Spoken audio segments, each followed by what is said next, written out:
Mm-hmm. and they run that along, there are people getting in. So, and then the verification is also hard. I've had reporters go out to a strike line, and somebody gives them a comment and a name and what their job is, and we get a call the next day saying that I wasn't there. Mm-hmm. You know, that's not me. So, I mean, the whole trust but verify thing you can take to many levels, and I think you have to use your judgment at the time, and I don't know that there's any hard and fast. I mean, are we gonna ask that guy for his driver's license whenever we ever go? Yeah, no, it's tricky. It is tricky. The name I that think- they tell you is the name that they are. But if you are saying, here's the Twitter feed, that's, people know that it's from Twitter and they kind of know how to take that. Whereas if it's in your story, I think that's, that's where the location of the information and the source, I think, plays a role. Okay. All right, one more, and then we'll move on. Mimi? I think the danger of putting out things that you're not quite sure are true is that things really do take on a life of their own on the web. So you may have put it up and, at 10 a.m. and on your site you've updated it, but it can be spread throughout the world by that time. They may be quoting you, and I'll give an example. Somehow an advanced obit of Fidel Castro. I remember that. In our archives, went out on our website. It was distributed far and wide, and we thought that we had called it, we had got in touch with everybody, pulled everything back. And I was doing some research on the web last week on Cuba. I found it. It's still there. And this is maybe 4 or 5 years ago. Yeah, no, that's amazing. All right.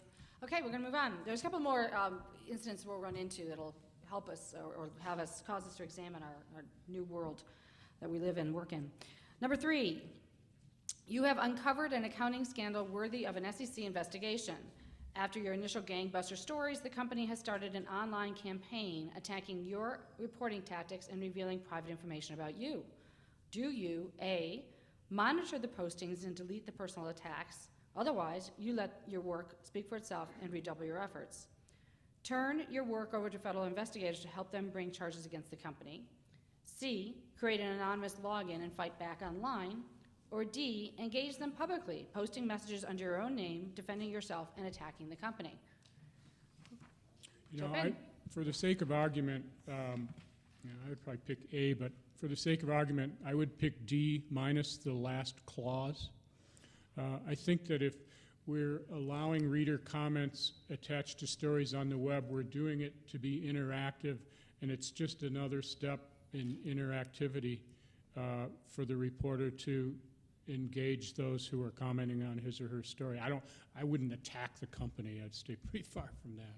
If you attack the company, you become part of the story. Yeah. One starting point for any ethical decision is what policies are in place. So do you have a policy about removing personal attacks in posts? Because if you do, then you might be justified in removing this. If you don't, then you probably have to leave it up. Mm-hmm. Ideally, in this case, you might assign a third reporter who's not involved in the coverage to write about the dispute if it was that big of an issue. The word I loved in here, though, was tactics. What were your tactics that are in question? And at that point, you might want to be talking to your editor. Yes, that's true. That's a fair point. Anything else? Any discussions from the audience on this, from our members? Sure.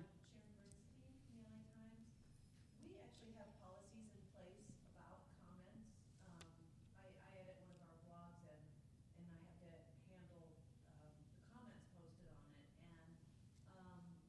And it wouldn't be a matter of deleting, which I wouldn't think would be appropriate, but we do not post comments that make personal attacks, and we don't post comments that are specific rebuttals of stories either. We handle those. We handle them, but we send them to our reader's representative office. We handle them as if they were a request for a correction. So Do you ever allow the reporter to go back in and comment on a comment? Okay. Diana? And then, Let's look at the question. This company isn't, these comments are not coming to your website. They've set up an online campaign attacking you. It doesn't necessarily mean That's it's true. going to be waged in the environment over which you have Control. policies and controls. Certainly in the famous, oh God, I won't even hesitate to say the company name out We all know who I'm talking about, where a company was so upset about the analysis of its financial prospects that it did undertake to attack every financial journalist on its own website Mhm. that had written about it. So what do you do there? Now, I'm easy with living with the company's policies with respect to people who write into the New York Times website or who post on our website. We can handle that. We've got rules for that. But if somebody's so open, they're, Hate Diana Henriquez website and is posting personal information attacks on my stories, innuendo about reporting tactics, that's what this is asking. And that's why I think it's so much harder to wrestle with. Good point. Because There's, you're talking about professional reputation versus how you handle these online campaigns. good point. I think there is some role for your company's security and or lawyers, depending on the kind of attacks that are going on, because those people are equipped to deal with some of it, may be able to help. And I think that that's not the first place a journalist thinks to go, but consider that. Going to the attorneys. Anything, Jill? I'm Jill Jordan-Spitz from the Arizona Daily Star. I just wanted to clarify with Sharon, do you mean that you guys, someone monitors every comment before it goes up? Yes. Yeah. Wow. How many people does it take to do that? It's a lot. You have to publish the comment, so the comments come in, and somebody's always looking at them. Is that someone's full-time job or is that shared? It's shared, different people who edit the different topics look at it. With the blogs, if you're editing the blog, So are you getting thousands of comments though? Because my paper's small and we get hundreds on every story. we've actually had our online guys come in with trainings on this, and they just say, go through it fast, make sure you have the financial interest, make sure it's not a personal attack, we'll skip over the ones that you don't do, and it's kind of shared, and on the web, we kind of differentiate between our blog stories and our web stories, the ones that are sort of formal stories on the website versus the blog posts. And I don't know who handles the website one. I know that the people who work on the blog share those duties. Is there a goal for how quickly we post them after they're made, comments? I don't think we're that open.